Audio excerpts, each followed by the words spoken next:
Talking about the weighty word love in conjunction with narcissism is always a tricky task. Can narcissists actually love in the sense that we do? When looking at this in children, securing an answer becomes even harder. Typically, narcissism, like other personality disorders, isn't formally diagnosed until an individual reaches adulthood. However, there is reason to believe that children display the disorder much earlier. In addition, parents of narcissists are, of course, concerned with their child's mental health and general well-being, even as they grow into adults. They want to instill a sense of love and compassion in their children, even if they reveal narcissistic tendencies. Watch this video to learn how to identify narcissism in children, as well as how to maintain a loving relationship with them. Identifying narcissistic traits in children. You would be wise to be cautious in assigning narcissistic traits to children. The very essence of childhood is often a precocious narcissism. That is, children are inherently more self-centered and attention-seeking, as is their right to be so as they are figuring out how to grow up. Still, there are some potentially bothersome behaviors that can manifest themselves as children go to school, interact with others, and begin to learn social standards. Basically, if a child begins to exhibit egocentric and entitled patterns of behavior, then you might be justified in showing concern. An inability to share, play well with others, or to lose gracefully as children reach school age can indicate the beginnings of narcissism. If a child starts lying or manipulating others to get what they want, especially if they show no remorse over the behavior, then you might also be witnessing narcissistic tendencies. Throwing tantrums over unreasonable requests, becoming difficult and demanding when not the center of attention, or manufacturing drama to cause chaos. All these are red flags. Causes of and considerations for narcissistic children. The reasons that children develop narcissistic tendencies isn't fully understood, but it appears to be a combination of factors. First of all, genetics might play a role. An international team led by researchers at Mount Sinai School of Medicine in New York has identified a smaller anterior insular cortex, the region of the brain that is linked to empathy, in narcissists and others with personality disorders. Second, nurture certainly has an impact on a child's mental health in general. If children are raised in dysfunctional households, particularly if they are raised by narcissistic parents or alcoholics, their potential for developing narcissism is higher. This is also true if they are neglected or regularly abused. Remember that, as parents, we play a fundamental part in providing not only for the physical well-being of the child, but also for their psychological health. That is, parents are responsible for instilling basic social skills and ethical guidelines.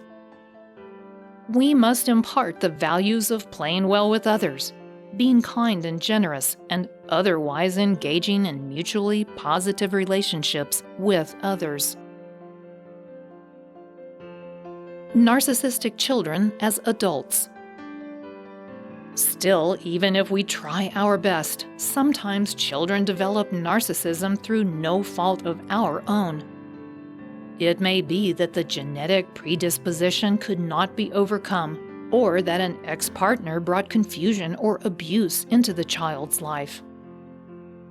Whatever the case, it can be painful to try to deal with an adult child who grapples with narcissism, especially if they have children themselves. Your instincts are to protect the grandchildren, even if there are impossible barriers to doing so. If you are still interacting with a grown narcissistic child, then remember two very crucial things. 1. You cannot fix them or make the narcissistic behavior go away. Leave that up to the professionals if your child seeks help. 2. They rarely change. You must learn to navigate the relationship as it exists. Finally, if at last you feel that you cannot handle the unpredictability of the child's behavior or the unreasonable nature of their demands, then you may have to stay distant from their lives. This may be necessary in order for you to live a drama-free life, to heal from the hurt inflicted by their self-centered ways. What is their capacity for love? It is difficult to know precisely how narcissistic children love, and their relationship with their parents is often the most complex. Loving parents who are also narcissists or alcoholics or abusers can actually accelerate their narcissistic development as well as damage their sense of individuality and self-worth. This kind of love is more often a type of codependency. So, what if the parents aren't compromised by mental illness or actively abusive? Can a narcissistic child understand how to love them or understand that they love the child? Again, this is almost impossible to pin down, but we must remember that no matter how awful that narcissism is, the child still has the capacity for a full range of emotion. What their sense of love is probably looks different than what the rest of us experience. They may love the fact that their parents provide them with material and emotional comfort. They may appreciate the gestures of affection that parents display. Whether this is considered true love is perhaps in the eye of the beholder. You sometimes must take what you can get. Finally, the issue of whether or not narcissists can love is a complicated one. Most people who have had dealings with narcissists, such as myself, question whether that love is genuine or profound. However, I also strongly feel that deep down, narcissists want to be loved, and it is their disorder and their lack of self-esteem that prove impossible to overcome. With behavioral therapy and patience and acceptance, many mild narcissists can open up to the possibilities of love. Even though it might not always look like the ideal, we must maintain hope for their humanity. Abandoning that is to abandon them. Whether the narcissist in your life is your child, your mother, another loved one, or just a friend, the video 7 Strategies to Detach from Toxic Parents can help you detach from them emotionally so that you can do what's best for you. Go ahead and click here. Thanks for watching.